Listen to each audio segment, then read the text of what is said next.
Tuhan bersabda, seorang imam akan kuangkat bagiku, ia setia padaku dan bertindak menurut maksud dan keinginanku. Dalam nama Bapa dan Putra dan Roh Kudus. Amin. Tuhan bersamamu. Dan bersama Allah. Saudara-saudariku, umat Allah yang terkasih, hari ini bersama gereja kita memperingati Santo Alfonsus Maria de Liguori. Selama kita masa pandemi, kita berdoa komuni batin.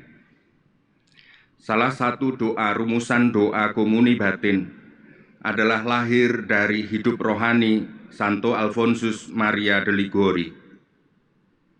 Mempelajari hukum dan segala yang berkaitan dengan itu selalu menjadi perhatian Santo Alfonsus. Ia seorang ahli hukum yang sejak kecil tidak pernah gagal. Pada umur 16 tahun, dia sudah meraih gelar doktor di dalam ilmu hukum, dan dia menjadi pengacara yang populer di Napoli. Kesuksesan seringkali mematikan daya tahan. Dia hidup dari keluarga yang mampu. Kemewahan, kekayaan juga seringkali membunuh daya tahan. Santo Alfonsus ketika gagal di dalam dunia kepengacaraan, maka dia sungguh terpuruk, dan dari keterpurukannya itulah dia dipanggil Tuhan. Dia menjadi seorang imam projo. Saudara-saudari yang terkasih, mari kita mohon pengampunan atas dosa-dosa kita, agar kita dilayakkan untuk menerima rahmat Ekaristi pada hari ini.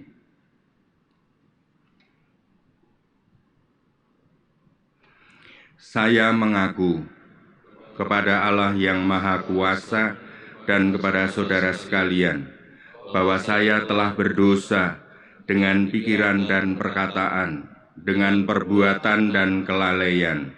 Saya berdosa, saya sungguh berdosa. Oleh sebab itu saya mohon kepada Santa Perawan Maria, kepada para malaikat dan orang kudus, dan kepada saudara sekalian, supaya mendoakan saya pada Allah Tuhan kita. Semoga Allah yang Maha Kuasa mengasihani kita, mengampuni dosa-dosa kita, dan mengantar kita ke hidup yang kekal. Tuhan kasihanilah kami. Tuhan kasihanilah kami. Kristus kasihanilah kami. Kristus kasihanilah kami. Tuhan kasihanilah kami. Tuhan kasihanilah kami. Marilah berdoa.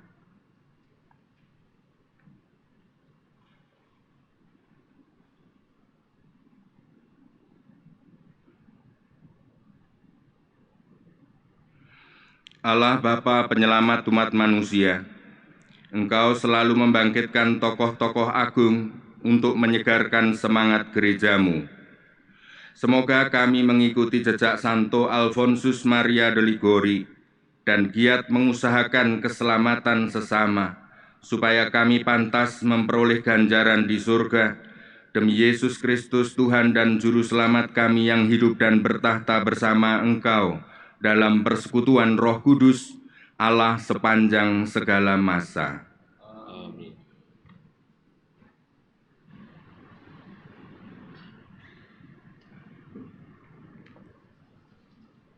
Pembacaan dari kitab Yeremia. Setelah Yeremia ditangkap karena nubuat yang disampaikannya, para imam dan para nabi berkata kepada para pemuka dan seluruh rakyat, "Orang ini patut mendapat hukuman mati, sebab ia telah bernubuat tentang kota ini, seperti yang kalian dengar dengan telingamu sendiri." Tetapi Yeremia berkata kepada para pemuka dan seluruh rakyat, "Tuhanlah yang telah mengutus aku bernubuat tentang kota dan rumah ini. Tuhanlah yang mengutus aku menyampaikan segala perkataan yang telah kalian dengar itu. Oleh karena itu, perbaikilah tingkah, langkah, dan perbuatanmu. dan dengarkanlah suara Tuhan Allahmu, sebab Tuhan mencabut kembali malapetaka yang diancamkannya atas kalian. Tetapi aku ini, sesungguhnya aku ada di tanganmu.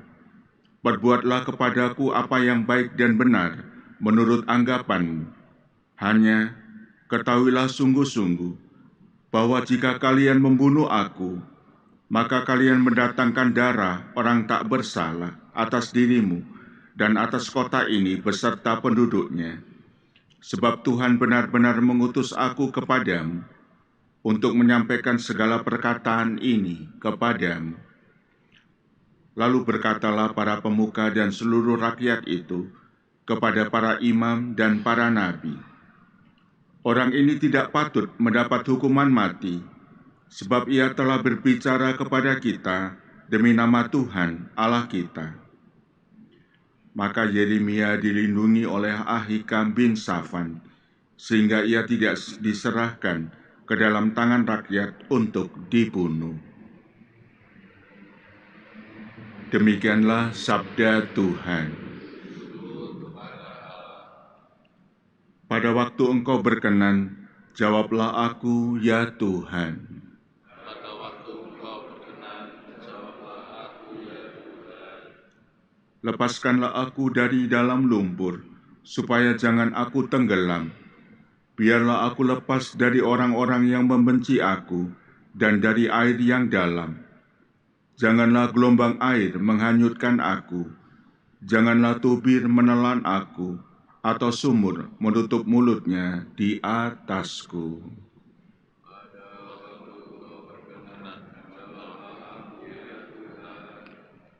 Tetapi aku ini tertindas dan kesakitan.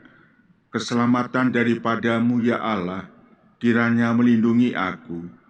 Aku akan memuji-muji nama Allah dengan nyanyian, mengagungkan Dia dengan lagu syukur.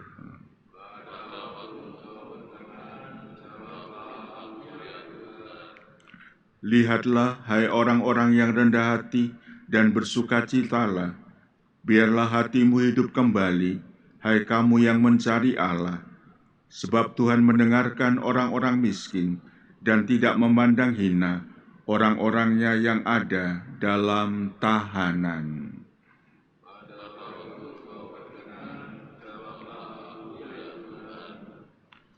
Haleluya, haleluya, haleluya. Haleluya, haleluya, haleluya. Berbahagialah yang dikejar-kejar karena taat kepada Tuhan, sebab bagi merekalah kerajaan surga. Haleluya, haleluya, haleluya.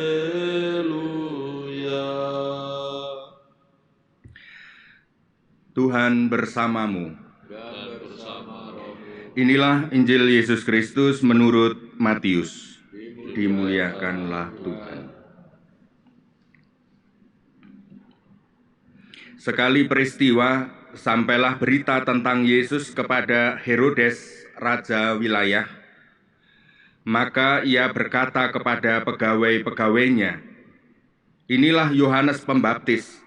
Ia sudah bangkit dari antara orang mati, dan itulah sebabnya kuasa-kuasa itu bekerja di dalamnya." Sebab memang Herodes telah menyuruh menangkap Yohanes, membelenggu dan memenjarakannya berhubung dengan peristiwa Herodias, istri Filipus saudaranya. Sebab Yohanes pernah menegur Herodes, "Tidak halal engkau mengambil Herodias." Herodes ingin membunuhnya, tetapi ia takut kepada orang banyak yang memandang Yohanes sebagai nabi. Tetapi pada hari ulang tahun Herodes, menarilah putri Herodias di tengah-tengah mereka dan menyenangkan hati Herodes. Sehingga Herodes bersumpah, akan memberikan kepadanya apa saja yang dimintanya. Maka setelah dihasut oleh ibunya, putri itu berkata, "Berikanlah kepadaku di sini kepala Yohanes Pembaptis di sebuah talam." Lalu sedihlah hati raja, tetapi karena sumpahnya dan karena tamu-tamunya, diperintahkannya juga untuk memberikannya. Disuruhnya orang memenggal kepala Yohanes di penjara dan membawanya di sebuah talam, lalu diberikan kepada putri Herodias, dan putri Herodias membawanya kepada ibunya. Kemudian datanglah murid-murid Yohanes Pembaptis mengambil jenazah itu dan menguburkannya. Lalu pergilah mereka memberitahu Yesus. Demikianlah Injil Tuhan. Terpujilah Kristus. Saudara-saudari umat Allah yang terkasih, peristiwa Herodes dan Yohanes Pembaptis adalah sebuah lambang perumpamaan bagi kita, diri kita masing-masing juga. Yohanes Pembaptis yang menegur Herodes adalah lambang dari hati nurani, dan ego kita adalah Herodes. Peristiwa Herodes dan Yohanes Pembaptis sering juga terjadi di dalam diri kita sehari-hari, sering di dalam kegelisahan kita. Yohanes Pembaptis yang mengingatkan akan apa yang benar dan apa yang baik, tetapi Herodes berpegang pada apa yang menyenangkan dan apa yang membuatnya sakit, yang tidak disukai. Kedagingan kita itu akan selalu membela apa yang menyenangkan, apa yang tidak menyenangkan. Sedangkan nurani akan membela apa yang benar dan apa yang baik. Disitulah sering terjadi pertentangan di dalam diri kita yang kita sebut sebagai pertentangan batin. Seringkali nurani juga kalah di dalam pertentangan batin kita karena kuatnya ego. Apa yang benar bisa dikalahkan oleh kekuasaan. Apa yang baik bisa dikalahkan oleh harga diri. Ketika kita sudah ingat dengan jabatan, harga diri, kedudukan, gengsi, ambisi, dan seterusnya, maka kita seringkali juga menangkap nurani yang mengingatkan kita, bukan hanya menangkap tetapi membelenggunya, bukan hanya membelenggunya tetapi memenjarakannya, bukan hanya memenjarakannya tetapi juga memenggal, membunuhnya. Kemewahan juga seringkali membunuh nurani. Santo Alfonsus Maria de Liguori sungguh beruntung mempunyai orang tua yang kaya, punya kedudukan tinggi, kesempatan belajar sangat luas. Alfonsus juga dianugerahi Tuhan talenta kecerdasan yang jenius, sehingga tidak pernah gagal di dalam studi. Umur 16 sudah meraih gelar doktor ilmu hukum, dan dia juga selalu berhasil di dalam membela perkara orang. Tetapi bahwa orang yang hidup di dalam kenyamanan, orang yang selalu sukses dan sungguh menjadi idealis, tetapi di balik itu ada kerapuhan. Pada saat dia teledor di dalam pembelaan suatu perkara, Alfonsus kalah. Satu kali kalah cukup untuk memukul hancur kehidupan Alfonsus. Dia lalu mengurung diri di dalam kamar, dan dia tidak mampu lagi untuk tampil di muka umum sebagai pengacara. Beruntunglah orang tua Alfonsus adalah orang tua yang saleh, yang mendidik anaknya di dalam tertib rohani, dan yang istimewa melatih kepekaan nurani. Alfonsus Maria de Ligori seminggu sekali oleh ayahnya dipaksa tidur di atas papan sejak kecil sampai dewasa. Untuk apa? Untuk bisa merasakan bagaimana orang yang tidak punya tempat tinggal, orang yang miskin, orang yang kekurangan, orang yang gagal, dan sebagainya. Maka hidup rohani dan pendidikan orang tua itulah yang mengembalikan kekuatan kembali Alfonsus Maria de Ligori. Sungguh oleh karena Roh Kudus dan nuraninya, Alfonsus Maria de Ligori lari di dalam keterpurukannya ke tabernakel sakramen Maha Kudus. Dan di sanalah dia menemukan panggilan Tuhan, bahwa segala sesuatu yang dia banggakan selama ini adalah palsu. Dia menemukan dirinya yang sejati, dan dia berdialog dengan nuraninya, sehingga meskipun dia masuk tarekat ordo selalu ditolak dan gagal, tetapi dia tidak putus asa untuk mengikuti nurani panggilannya. Ada seorang uskup yang menerima dia, dan dia menjadi imam, lalu menjadi uskup yang istimewa bagi gereja. Pada saat gereja membutuhkan tokoh moral karena pertentangan antara Jansenisme dan Yesuit, lalu ketika gereja sudah menjadi kaku, ketika gereja menjadi semakin administratif, terpaku pada hukum, Alfonsus Maria de Ligori memberikan pengajaran moral dan kelembutan pastoral melalui khotbah-khotbahnya. Semoga nurani kita juga senantiasa terasah dan bertumbuh, berkembang. Masa lalu bisalah gagal, tetapi kita senantiasa dibimbing oleh Tuhan, asal kita membuka diri untuk dibentuk olehnya dan berjalan mengikuti perutusannya. Kemuliaan kepada Bapa dan Putra dan Roh Kudus, seperti pada permulaan, sekarang, selalu, dan sepanjang segala abad. Amin. Terpujilah Engkau Tuhan Allah semesta alam, sebab dari kemurahan-Mu kami menerima roti yang kami siapkan ini. Inilah hasil dari bumi dan usaha manusia yang bagi kami akan menjadi roti kehidupan. Terpujilah Allah selama-lamanya. Terpujilah Engkau Tuhan Allah semesta alam, sebab dari kemurahan-Mu kami menerima anggur yang kami siapkan ini. Inilah hasil dari pokok anggur dan dari upaya manusia yang bagi kami akan menjadi minuman rohani. Terpujilah Allah selama-lamanya.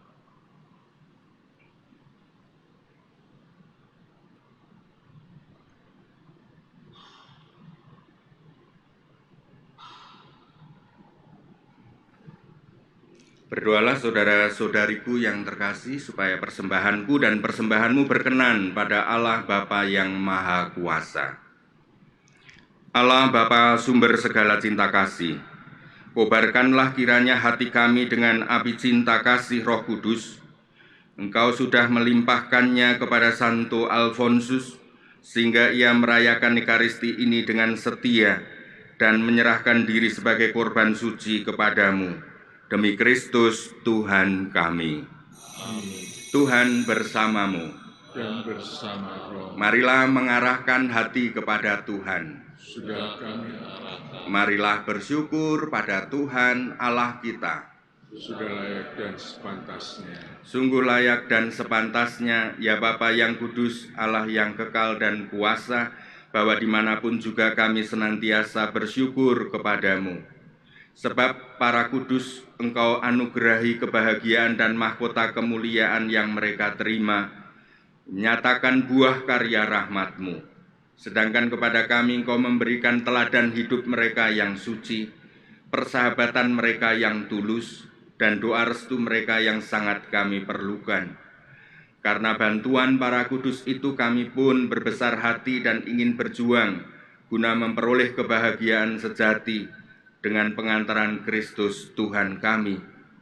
Maka kami memuliakan Dikau bersama para malaikat dan semua orang kudus yang tak henti-hentinya berseru, Kudus, kudus, kuduslah Tuhan, Allah segala kuasa, surga dan bumi penuh kemuliaan-Mu. Terpujilah Engkau di surga, diberkatilah yang datang dalam nama Tuhan, terpujilah Engkau di surga.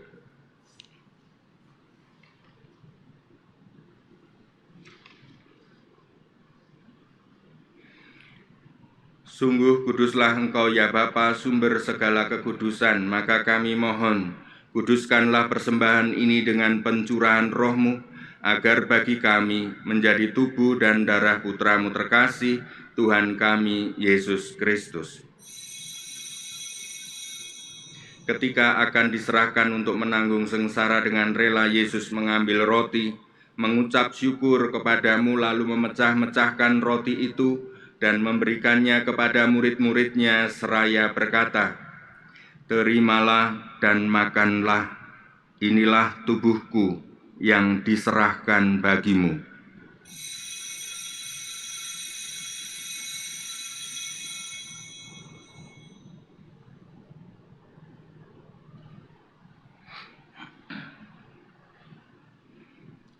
Demikian pula sesudah perjamuan, Yesus mengambil piala. Sekali lagi ia mengucap syukur kepadamu, lalu memberikan piala itu kepada murid-muridnya seraya berkata, Terimalah dan minumlah. Inilah piala darahku, darah perjanjian baru dan kekal, yang ditumpahkan bagimu dan bagi semua orang demi pengampunan dosa. Lakukanlah ini untuk mengenangkan daku.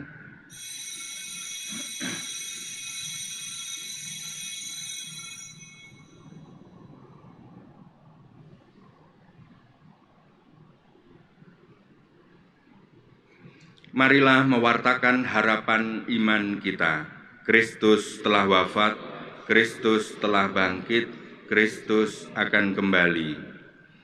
Sambil mengenangkan wafat dan kebangkitan Kristus, kami persembahkan kepadamu ya Bapa roti kehidupan dan piala keselamatan. Kami bersyukur sebab kami Engkau anggap layak menghadap Engkau dan berbakti kepadamu. Kami mohon agar kami yang menerima tubuh dan darah Kristus dihimpun menjadi satu umat oleh Roh Kudus. Bapa, perhatikanlah gerejamu yang tersebar di seluruh bumi. Sempurnakanlah umat-Mu dalam cinta kasih dalam persatuan dengan Paus kami Fransiskus, Uskup kami Vincentius, serta para imam, diakon, dan semua pelayan sabda-Mu. Ingatlah akan saudara-saudari kami kaum beriman yang telah meninggal dengan harapan akan bangkit, dan akan semua orang yang telah berpulang dalam kerahiman-Mu. Terimalah mereka dalam cahaya wajah-Mu.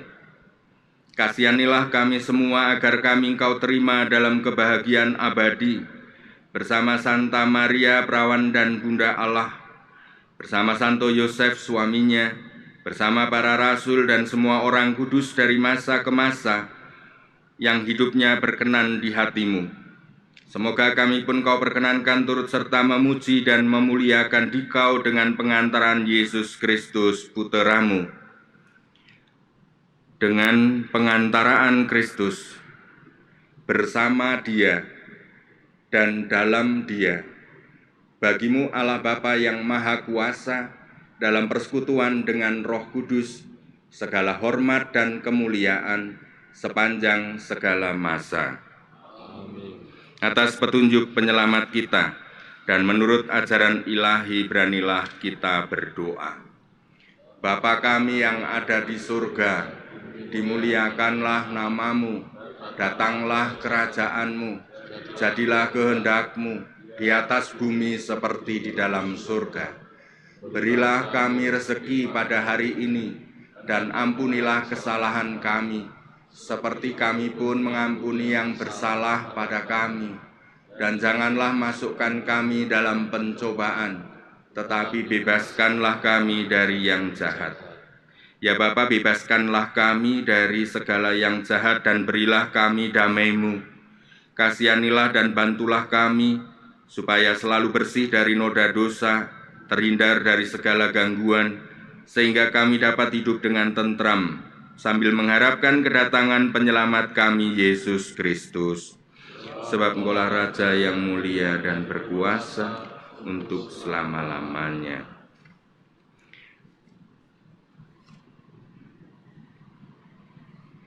Tuhan Yesus Kristus bersabda kepada para rasul, "Damai kutinggalkan bagimu, damai-Ku kuberikan kepadamu." Maka Tuhan Yesus Kristus jangan memperhitungkan dosa kami, tetapi perhatikanlah iman gereja-Mu dan restuilah kami supaya hidup bersatu dengan rukun, sesuai dengan kehendak-Mu, sebab Engkaulah pengantara kami kini dan sepanjang masa. Damai Tuhan bersamamu. Dan bersama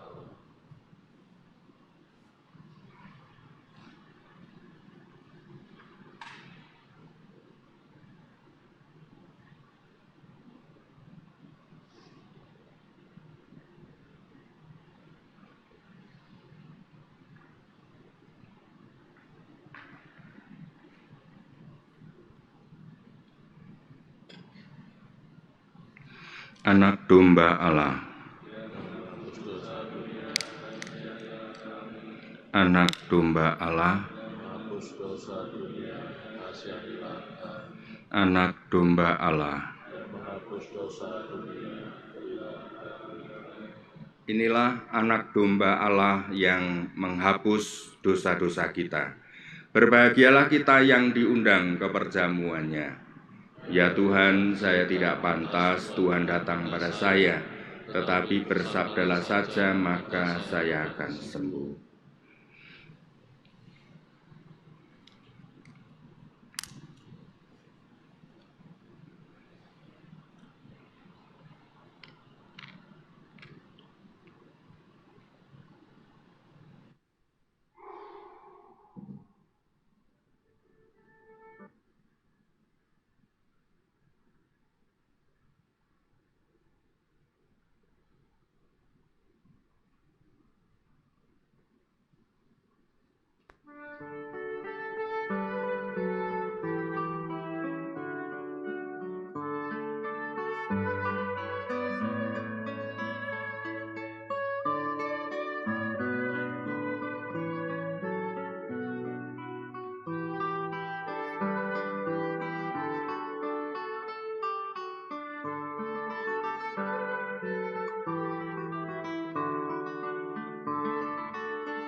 Aku datang supaya mereka memiliki hidup, bahkan hidup yang berkelimpahan.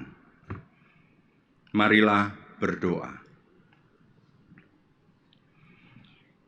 Allah Bapa yang patut dipuji, Engkau sudah memberi kami Santo Alfonsus Maria de Ligori sebagai pembagi dan bentara misteri penyelamatanmu.